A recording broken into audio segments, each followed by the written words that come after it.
Tonight, someone watching this will place their last bet ever. Not because they ran out of money, not because someone forced them to stop, but because 5 sentences written by a Roman slave 2,000 years ago will finally make them see what gambling really costs. And it is not what you think. You have been told the problem is losing money. That is the symptom. The real cost is something far more valuable, something you are bleeding out every single time you chase that next win. By the end of this video, you will have 5 precise lines from Epictetus, lines you can use tonight, right now, to break the loop that has been breaking you. And here is what makes this different from every other advice you have heard. These are not motivational quotes. These are surgical strikes against the exact mechanism that keeps you trapped. Stay with me because the third line addresses the specific moment right before you place the bet, that split second where everything hangs in balance, and most people do not even know that moment exists. But you are about to.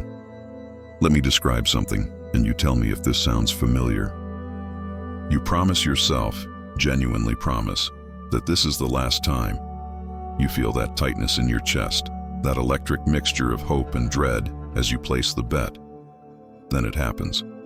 You lose, and instead of the relief of stopping, you feel something worse: emptiness. A hollow ache that whispers, you need to win it back, that you are too deep to stop now, that one good streak will fix everything. So you go again, and again, and the cycle continues, not because you are weak, but because you are human, and you are caught in one of the most perfectly designed psychological traps ever created. Here is what nobody tells you. Every time you sit down to gamble, you are not just risking money. You are training your brain to believe that external outcomes, random chance, the spin of a wheel or the flip of a card, holds the key to your peace. You are teaching yourself, repetition after repetition, that your internal state depends on forces you cannot control. And that lesson, that deep conditioning, spreads into everything else. Your relationships, your work, your sense of self-worth. You start believing that life happens to you, not through you. The gambling loop is not about money. It is about control, or the illusion of it. And right now, you are giving your control away every single time you play. But here is what you need to understand before we go any further. This pattern can be broken. Not with willpower alone. Not with apps or blockers or external restrictions. Those might help, but they are not the foundation. The foundation is internal. It is philosophical. It is about rewiring how you see the game itself. Before we go deeper, I need you to do something. If this is resonating, if you recognize yourself in what I just described, subscribe to this channel right now. Here is why. Breaking free from gambling is not a one-video fix. It is a practice. A daily practice of building mental frameworks that make you unshakable. This channel exists to give you those frameworks, rooted in Stoicism, the ancient philosophy that transformed slaves into free men and emperors into wise rulers. Every video here is designed to give you practical tools, not theory, not fluff, but actual techniques you can use today to reclaim your internal control. The people who subscribe are the ones who understand that freedom is not given, it is built, one decision at a time. So subscribe now, because what we are about to cover is just the beginning, and you do not want to miss what comes next. Now, let me confront something directly. Right now, part of you is thinking about the next opportunity to play. Maybe it is tonight, maybe it is this weekend, and you are telling yourself a story. Maybe this time will be different. Maybe I will just play a little. Maybe I will win and then stop. That voice is not you. That voice is the loop talking. And here is the truth that will make you uncomfortable. The loop does not care about winning or losing. It cares about keeping you engaged. That is why winning does not satisfy you. You have noticed that, right? Even when you win, there is no lasting peace, just a brief high, then the hunger returns. The Stoics identified this 2 millennia ago. They called it being enslaved to externals. And Epictetus, who spent years as a literal slave before gaining freedom, understood this trap better than anyone. He saw that most free men were slaves to their desires, their fears, their need for things outside their control. And he wrote a manual, not a philosophical treatise, but a manual for breaking those chains. The 5 lines we are about to explore come from that manual. But here is the question we need to answer first. Which of these 5 lines is the most powerful? Which one cuts deepest into the root of compulsion? I will tell you by the end, but pay attention to each one because the answer might surprise you. Let me introduce you to someone. His name was Epictetus. Born into slavery in Rome around 50 AD, he was owned, property, treated as less than human. He was physically disabled, some accounts say from abuse by his master. Everything was outside his control. His body, his circumstances, his daily life. Yet this man became one of the most free human beings who ever lived. How? He realized something radical. Freedom is not about your circumstances. It is about where you place your attention, your desire, your sense of identity. The Emperor Marcus Aurelius, the most powerful man in the world, studied Epictetus obsessively. Why would an emperor study a former slave? Because Epictetus had something the emperor needed, a method for staying free inside any circumstance. And that method works for gambling addiction, the same way it worked for physical slavery. It cuts the chain at the source, your mind. Epictetus said that we are disturbed not by things, but by our judgments about things. Read that again. You are not trapped by gambling. You are trapped by your judgment that gambling can give you something it cannot. Control, peace, validation. Change the judgment, break the trap. Imagine this. It is Friday night. You feel the pull, that familiar gravitational force toward the casino, the app, the website. But this time, something is different. This time, you pause. Not because you are forcing yourself. Not because you are white-knuckling through willpower. But because you see clearly, maybe for the first time, that placing that bet will not give you what you actually want. You want peace. You want control. You want to feel like yourself again. And gambling promises all of that, but delivers none of it. Ever. In this moment of clarity, you make a different choice. You go for a walk instead. You call someone you trust. You sit with the discomfort and watch it pass, because it always passes. And in that passing, you feel something you have not felt in a long time. Genuine power. Not the fake power of a win, but the real power of self-governance. This is not fantasy.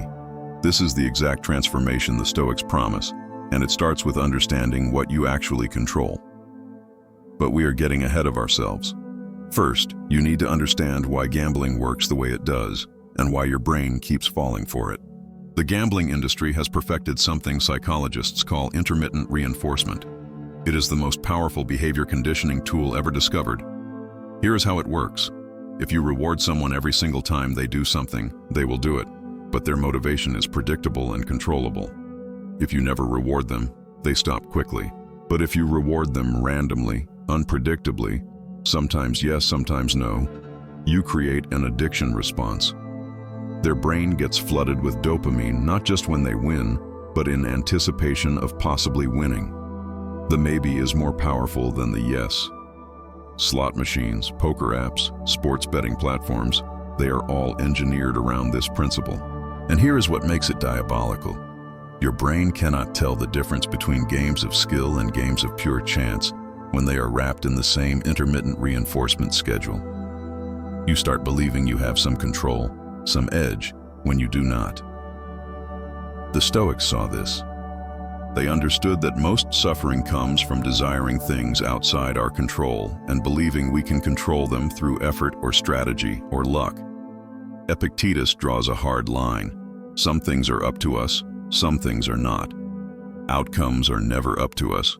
Only our choices, our judgments, our responses. Gambling addiction is wanting the outcome so badly you convince yourself you can control it. You cannot. Ever. And that is not pessimism. That is liberation. Because once you stop fighting for control you do not have, you can focus all your power on the control you do have, your choice to play or not. You are not alone in this. History is full of people who faced compulsive behaviors, addictive patterns, and broke free using these exact principles.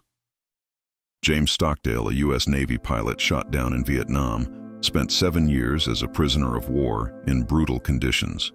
What kept him sane? Epictetus. He mentally recited the Enchiridion, Epictetus manual, to maintain his internal freedom while his body was imprisoned. He said later that Stoicism was not a crutch, it was a weapon. It gave him power in powerlessness. Closer to our context, countless people have used Stoic principles to overcome substance abuse, behavioral addictions, destructive patterns. Why? Because Stoicism does not focus on the substance or the behavior. It focuses on the root, where you are placing your desire and your sense of identity. When you stop identifying as someone who needs external outcomes to be okay, the compulsive behavior loses its grip. You are not trying to quit gambling through willpower. You are becoming someone for whom gambling is irrelevant. That is the difference between white-knuckling and true freedom. Now we get to the core, the 5 lines from Epictetus that can change everything starting tonight. These are not metaphors. These are operating instructions for your mind. I am going to walk through each one, slowly, with full context, because understanding these deeply is the difference between knowing about Stoicism and being transformed by it. And remember, one of these 5 is the master key, the one that unlocks all the others. Pay attention. Line 1. Some things are up to us. Some things are not up to us. Up to us are opinion, motivation, desire, aversion, and in a word, whatever is our own doing. Not up to us are body, property, reputation, office, and in a word, whatever is not our own doing. This is the dichotomy of control, and it is the foundation of everything. Epictetus is saying, divide your world into 2 categories: things you control and things you do not. And here is the key. You only control your inner world, your thoughts, your judgments, your choices, your responses. Everything else, every single external outcome, is not up to you. Now apply this to gambling. The outcome of the bet is not up to you. The cards, the dice, the spin, the game, none of it is in your control. What is in your control? Your decision to play or not. Your judgment about what gambling means. Your desire for the outcome. When you place a bet, you are desiring something outside your control. You are making your peace depend on chance. That is the trap. The Stoic solution is radical. Stop desiring the outcome. Desire only what is up to you. Desire to act with self-control. Desire to honor your values. Desire to make the choice that aligns with who you want to be. When you do this, gambling becomes pointless. It offers nothing you actually want, because what you want is internal, and gambling is entirely external. This is not about never feeling the impulse to gamble. It is about recognizing the impulse for what it is, a desire for something outside your control, which means it is a desire that will enslave you if you follow it.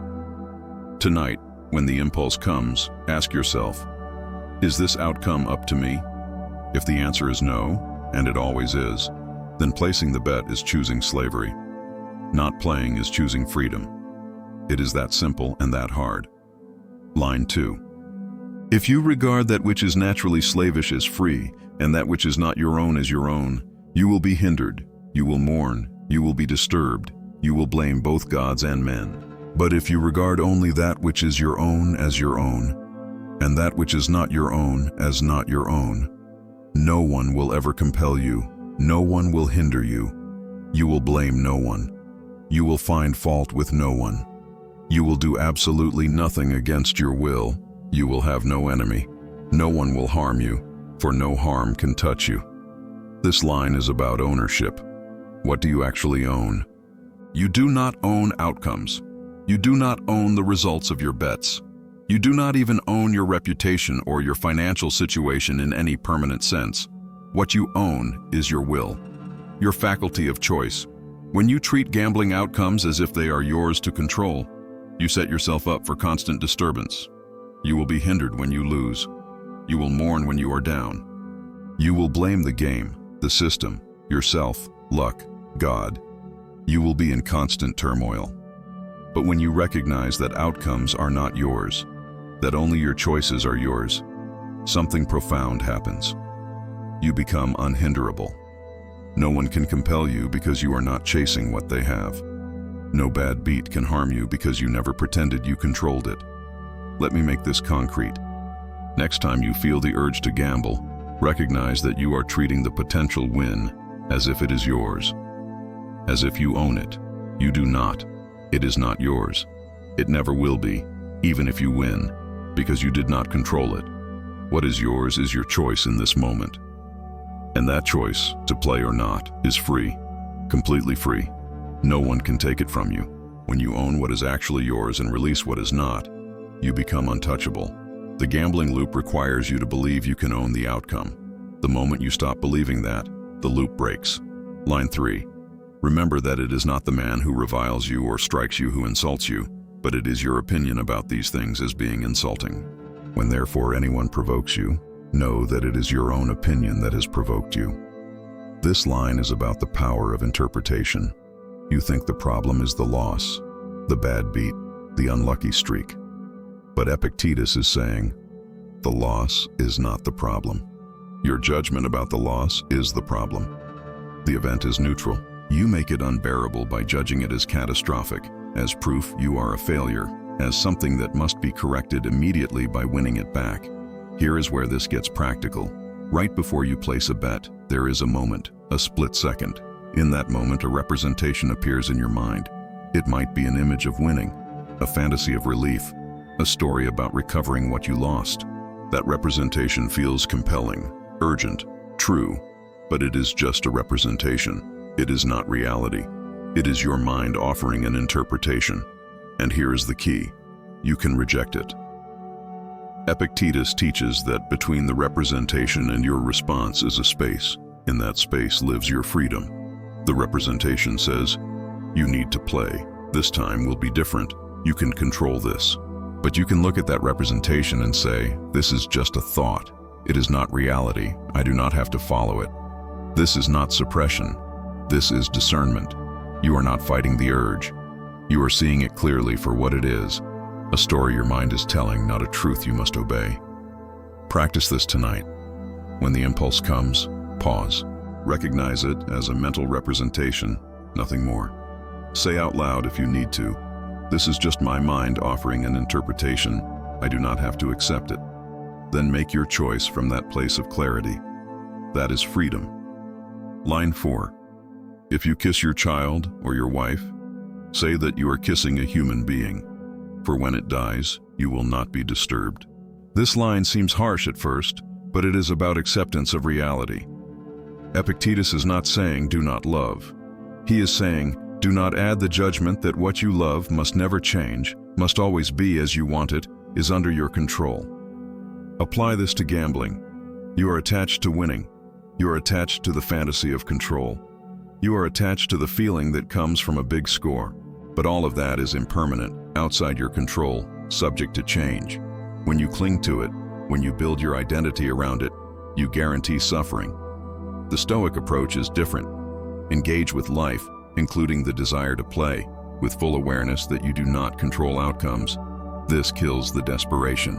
Desperation comes from thinking you must have the outcome, that you cannot be okay without it. But you can be okay. You have been okay through every loss, every bad streak, every financial hit. You are still here.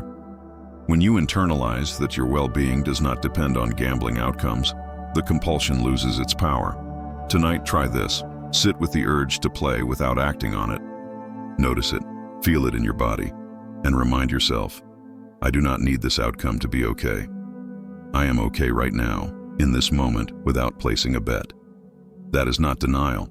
That is truth. And truth is the antidote to compulsion. Line 5. Freedom is the only worthy goal in life. It is won by disregarding things that lie beyond our control. This is the culmination. Everything Epictetus teaches points here. Freedom is not having what you want. Freedom is not needing what you cannot control. You are not free when you win. You are enslaved because now you need to win again to feel that high again. You are free when you do not need the win at all. When your peace, your identity, your sense of worth is rooted entirely in things you control, your choices, your values, your responses. That is unshakable freedom. And here is the price.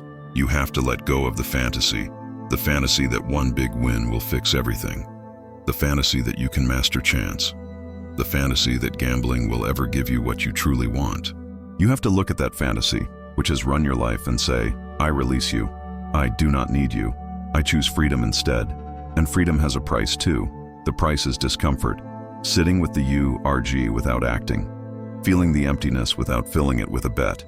Facing the reality of your situation without the escape hatch of maybe this time. But here is what you get in return. Yourself, your power, your control, your life. Not the life gambling promises. The life you actually live, the one happening right now. The one you have been too distracted to notice because you have been chasing an illusion. Tonight, you can choose freedom. It starts with one decision. One moment of saying no to the loop. And that decision, repeated, becomes a practice. And that practice, sustained, becomes your identity. You stop being someone who gambles and is trying to quit. You become someone who does not gamble because gambling offers nothing you value. That is the transformation. So which of the 5 lines is the most powerful? Here is my answer. Line 3, the one about representations, because that is the moment of maximum leverage. That split second before you place the bet, when the representation appears and you still have the power to reject it. If you master that moment, everything else follows. You see clearly what is in your control and what is not. You stop clinging to outcomes. You stop being provoked by losses. You choose freedom. That one moment, mastered, breaks the entire loop, and you can practice it tonight, right now. The next time the impulse comes, remember, it is just a representation. You do not have to follow it. You are free. Here is where you are now. You have the tools. You have 5 lines that have freed countless people across 2,000 years. You have the framework for understanding what keeps you trapped and what sets you free. Now it is about practice, not perfection. Practice. You will feel the urge again. That is guaranteed. But now you have language for it. Now you can see it as what it is. A desire for something outside your control, a representation you can reject, an opportunity to choose freedom. And every time you choose freedom, even once, you are rewiring your brain. You are building new patterns. You are becoming someone different. Imagine yourself 6 months from now, a year from now. You have not placed a bet, not because you are white-knuckling, but because you genuinely do not want to, because you have tasted real freedom, and it is so much better than anything gambling ever offered. You have your time back, your money back, your self-respect back. Your relationships are healing. You are present. You are calm. You are unshakable. Not because life is perfect, but because you are no longer enslaved to what you cannot control. That version of you exists. It is not fantasy. It is simply the result of choosing freedom, again and again, starting tonight. You are not broken. You are not weak. You are a human being caught in a sophisticated trap. And now you have the key to unlock it. Use it. If this video helped you, if you feel even a glimmer of hope or clarity, do 3 things right now. First, like this video. That tells the algorithm to show this to someone else who needs it, and you might save someone's life tonight. Second, subscribe to this channel. This is not the end of the journey, it is the beginning, and you need consistent reinforcement of these principles. Every video here is designed to build your internal fortress brick by brick. Third, and this is important, comment below with one thing. Which of the 5 lines hit you hardest? Was it line 1, the dichotomy of control? Line 2, about ownership? Line 3, about representations? Line 4, about acceptance? Or line 5, about freedom? Tell me in the comments. When you write it down, when you make it public, you are making a commitment. You are joining a community of people who are choosing freedom over slavery. And I read every comment, so do it now. Like, subscribe, comment which line resonated most. Your future self will thank you.